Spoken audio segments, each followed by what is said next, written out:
তোমার ভাই আর কি করবে? ভগবান যদি আর জন্য দেয় কোনোদিন,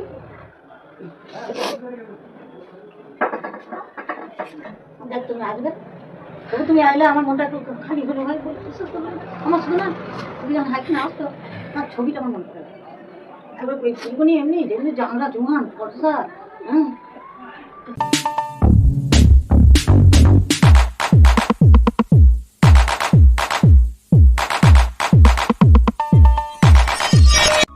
চলো আজ তোমাদের একটা ইমোশনাল স্টোরি শেয়ার করি, যে স্টোরিটা আমার নিজের।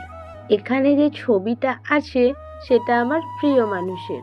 আজ ওনার জন্মদিন, সেই উপলক্ষে শাড়ি পরা, আর উনি আমায় শাড়িতে একবার দেখতে চেয়েছিলেন। কিন্তু আমার এতটাই দুর্ভাগ্য যে ওনাকে আমি শাড়ি পরে কখনোই সামনাসামনি দেখাতে পারিনি। ওনার সাথে যখনই আমি এই রাস্তা দিয়ে গিয়েছি, তখনই ওনার এই ব্রিজের ওপর ছবি তোলার অনেক ইচ্ছে হয়েছিল, কিন্তু সময়ের অভাবে আমরা সেটা করতে পারিনি। আর সবথেকে বড় ব্যাপার, ওনার সাথে যখন আমার শেষবারের মতো দেখা হয়, তখন আমায় উনি বলেছিলেন যে রূপু, এরপর যখন তুমি আসবে তুমি শাড়ি পরে আসবে। দেখো আমার প্রিয়, আজ আমি শাড়ি পরে এসেছি আমাদের সেই প্রিয় জায়গায়। এই জায়গাটায় দাঁড়িয়ে আমার হাতের ঘড়িটা খুলে গিয়েছিল।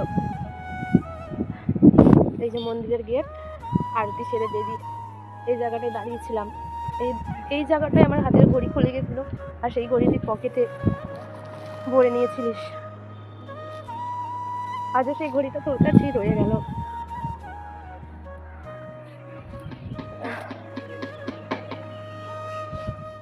এই জায়গাটা ছিল আমাদের কাছে ভীষণ শান্তিময় একটা জায়গা। এই জায়গাটায় আমরা প্রায় আসতাম। দেখো প্রিয়, চিনতে পারছো এনাকে?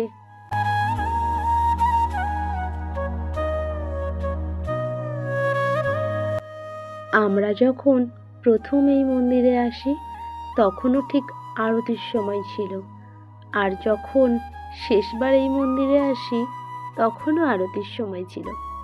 তাই আজ আর আরতির সময় নিজেকে ধরে রাখতে পারলাম না তোমাকে পাশে না পাওয়ার কারণে। যদিও আমি এটা ভাবি যে তুমি আমার পাশে সব সময় আছো, তবুও মনকে বোঝানো অনেক কষ্ট। যখন আমি ঠাম্মার কাছে আসলাম, কান্নায়